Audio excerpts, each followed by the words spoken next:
സൃഷ്ടി, സ്ഥിതി, സംഹാരം എന്ന 3 പ്രക്രിയകളെ ആധാരമാക്കി പ്രപഞ്ചശക്തിയെ വിഭജിച്ചിരിക്കുന്നു.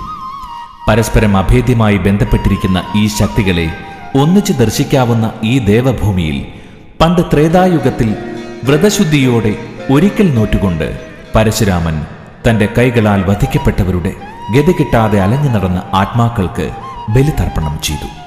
പരശുരാമന്റെ പുണ്യതർപ്പണത്തോടെയാണ് തിരുനാവായിലെ നിളാനദീ തീർത്ഥക്കരയിൽ ദിവംഗതരായ പൂർവ്വപിതാക്കൾക്കും ബന്ധുജനങ്ങൾക്കും വേണ്ടി ബലിതർപ്പണാദികൾ ചെയ്യുവാൻ ജനങ്ങൾ എത്തിത്തുടങ്ങിയത്. ഹൈന്ദവ വിശ്വാസികളുടെ അതിപുരാതനമായ ആരാധനാരൂപമാണ് പിതൃപൂജ.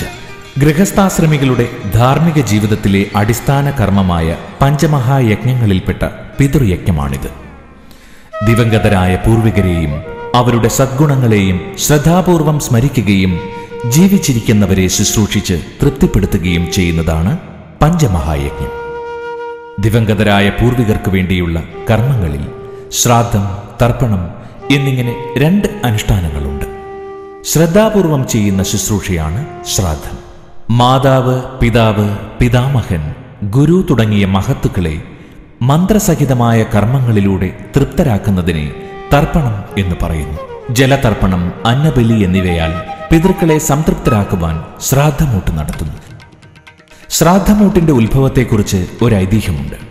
അത്രിവംശത്തിൽ പിറന്ന നിമിയുടെ പുത്രനായ ശ്രീമാൻ 1000 ആണ്ട് തപസ് ചെയ്ത ശേഷം അകാല ചരമം പ്രാപിച്ചു. പുത്രന്റെ ദേഹവിയോഗത്താൽ ദുഃഖിതനായ നിമി മഹർഷി അടുത്ത അമാവാസി നാളിൽ 7 ബ്രാഹ്മണരെ വിളിച്ചു വരുത്തി അവർക്ക് അന്നദാനമായി ഉപ്പ് ചേർക്കാത്ത ചാമച്ചോറ് വിളമ്പി.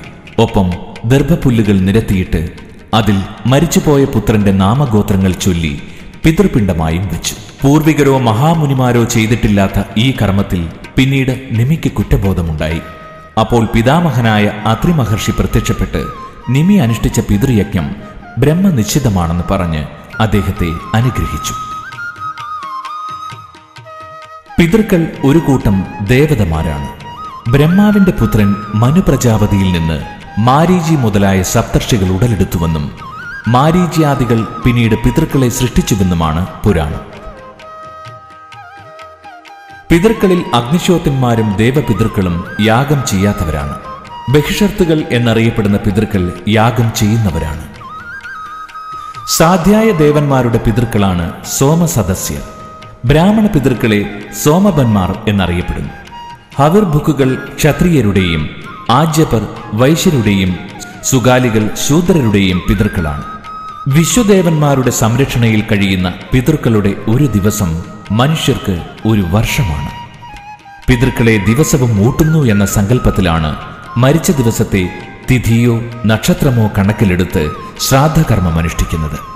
സൂര്യചന്ദ്രന്മാർ ഒരേ രാശിയിൽ സംഗമിക്കുന്ന അമാവാസി നാളിൽ നടക്കുന്ന യജ്ഞങ്ങളുടെ ഹവിസ് പിതൃക്കൾക്കുള്ളതാണ്. അതുകൊണ്ടാണ് തിഥിയോ നക്ഷത്രമോ നോക്കാതെ അമാവാസി ദിവസം പിതൃക്കൾക്ക് ശ്രാദ്ധമൂട്ടുന്നത്. അമാവാസി നാളിൽ ചന്ദ്രമണ്ഡലത്തിൽ നിന്ന് പിതൃക്കൾ അവരുടെ തലമുറകളെ വീക്ഷിക്കുന്നു എന്നാണ് വിശ്വാസം. ശ്രാദ്ധമൂട്ടി ബലികർമ്മങ്ങൾ ചെയ്യുമ്പോൾ ബലിച്ചോറുകൊണ്ട് പ്രസന്നരാകുന്ന പിതൃദേവതമാർ മരിച്ചവരുടെ ആത്മാക്കളെ അനുഗ്രഹിക്കുന്നു. ശ്രാദ്ധം സ്നേഹത്തോടെ അനുഷ്ഠിച്ചാൽ മാത്രമേ പിതൃക്കൾക്ക് അക്ഷയ സംതൃപ്തി ലഭിക്കുകയുള്ളൂ.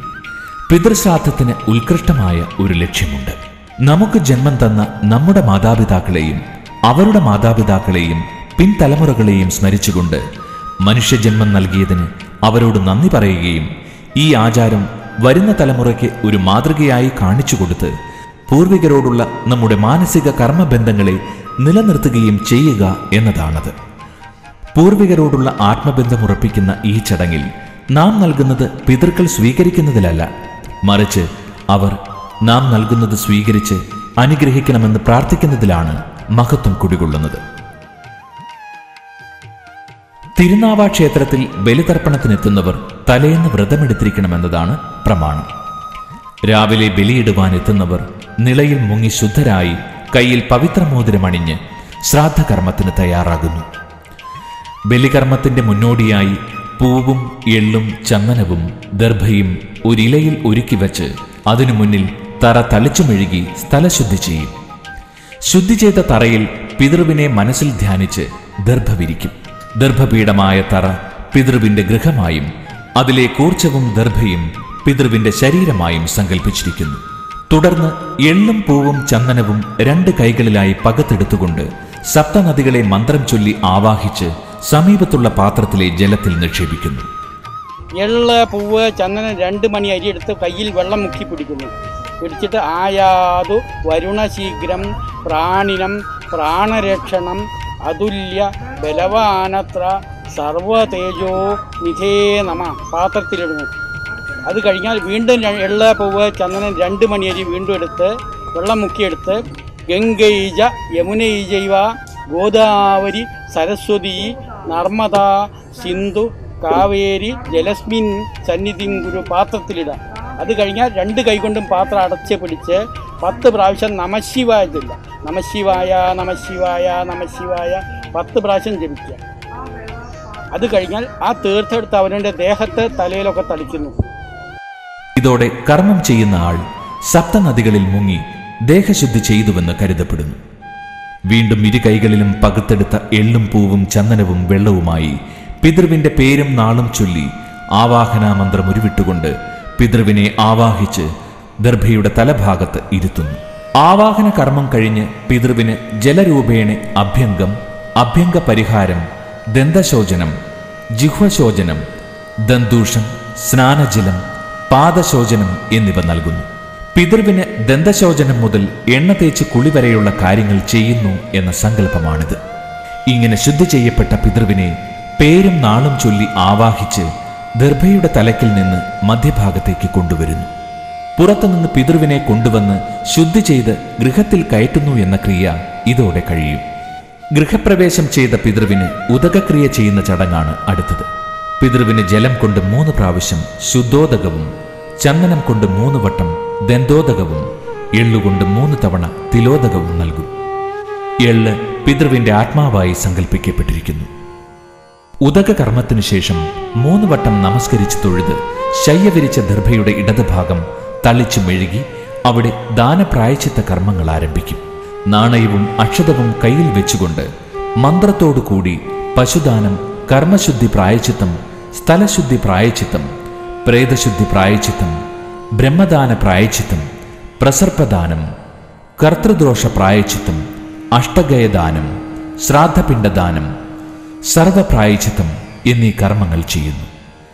ദാനപ്രായശ്ചിത്ത കർമ്മങ്ങൾക്ക് ശേഷം ഉണക്കലരിയിൽ തയ്യാറാക്കിയ ബലിച്ചോറ് ഉരുളയാക്കി ദർഭയുടെ നടുവിൽ പരേതന്റെ നാളും പേരും ശ്രാദ്ധപിണ്ഡങ്ങളുടെ ആവൃത്തിയും പറഞ്ഞ് സമർപ്പിക്കുന്നു.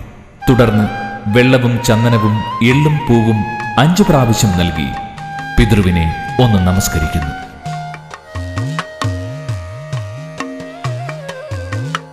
ഇതിനുശേഷം ദർഭാശയ്യയുടെ വലതുഭാഗം തളിച്ചു മെഴുകി അവിടെ വംശപിതൃക്കളെ സ്മരിക്കും. എല്ലാ വംശപിതൃക്കളെയും മന്ത്രത്തോടെ ആവാഹിച്ചിരുത്തി അവർക്ക് 3 പ്രാവശ്യം വെള്ളവും ചന്ദനവും എള്ളും പൂവും നൽകും. തുടർന്ന് അരിയെടുത്ത് വംശപിതൃക്കളെ ധ്യാനിച്ച് ഉച്ഛിഷ്ടബലി തൂകും.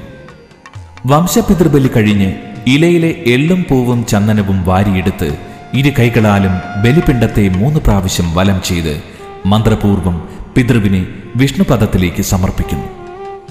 കർമ്മം ചെയ്ത ഇല കുമ്പിളാക്കിക്കൊണ്ട് അതിൽ ജലമൊഴിച്ച് 3 വട്ടം പിണ്ഡത്തെ വലം ചെയ്ത് പിണ്ടോപരി കമിഴ്ത്തിവെക്കും. മുകളിൽ ജലം തളിച്ച് നാക്കിലയുടെ അഗ്രഭാഗം അല്പം കീറിയാൽ ബലികർമ്മത്തിന്റെ അന്ത്യഘട്ടം അടുക്കുകയായി. തുടർന്ന് ഇല മലർത്തിവെച്ച് അതിൽ നിന്ന് 1 മണി അരിയെടുത്ത് കർമ്മം ചെയ്യുന്നയാൾ ഘ്രാണഭക്ഷണം ചെയ്ത് പിന്നിലേക്ക് കളയുന്നു. പവിത്രമൂരി കെട്ടഴിച്ച് പിണ്ടത്തിനു മുകളിൽ സമർപ്പിച്ച് ത്രിമൂർത്തികളെ വന്ദിച്ചാൽ പിന്നെ പിതൃവിനെ ധ്യാനിച്ച് ദർഭയുടെ പാദം തൊട്ട് നമസ്കരിക്കാം.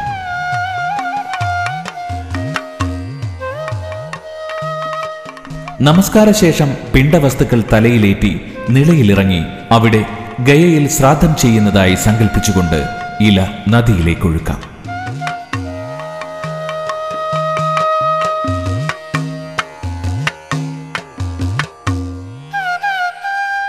പിണ്ടബലിയുടെ ഉച്ഛിഷ്ടം ഭക്ഷിക്കുവാൻ അവകാശമുള്ളവർ കാക്കകളാണ്. കാക്കകൾക്ക് ഈ അവകാശം ലഭിക്കുവാൻ കാരണമായ ഒരു കഥയുണ്ട്. ഒരിക്കൽ മരുത്തനെന്ന പേരുള്ള ഒരു രാജാവ് മഹേശ്വര സത്രം നടത്തി. ഇന്ദ്രാദി ദേവകൾ സന്നിഹിതരായിരുന്ന ആ വേദിയിലേക്ക് രാക്ഷസ രാജാവായ രാവണൻ അതിക്രമിച്ചെത്തി. ഭയവിഹുലരായ ദേവന്മാർ ഓരോ പക്ഷികളുടെ വേഷം പൂണ്ട് അവിടെ നിന്നും രക്ഷപ്പെട്ടു. ഈ ഘട്ടത്തിൽ യമധർമ്മൻ കാക്കയുടെ രൂപത്തിലാണ് അവിടെ നിന്നും രക്ഷ പ്രാപിച്ചത്. ഇതിന്റെ നന്ദി സൂചകമായി യമധർമ്മൻ പിതൃപൂജയിലെ ബലിച്ചോറ് കാക്കകളുടെ അവകാശമായി തീരുമെന്ന് പറഞ്ഞ് കാക്കകളെ അനുഗ്രഹിച്ചു. ബലികർമ്മം ചെയ്ത് കുളിച്ചു കയറി ആചാര്യകർമ്മിക്ക് ദക്ഷിണ കൊടുത്ത് അനുഗ്രഹം വാങ്ങിയ ശേഷം ആചാരപരമായ വഴിപാടുകൾക്കായി ക്ഷേത്രത്തിലേക്ക് പോകാം. തിലഹോമവും സായൂജ്യ പൂജയുമാണ് പിതൃക്കൾക്കായി നാവാമുകുന്ദ ക്ഷേത്രത്തിൽ ഏർപ്പെടുത്തിയിട്ടുള്ള വഴിപാടുകൾ.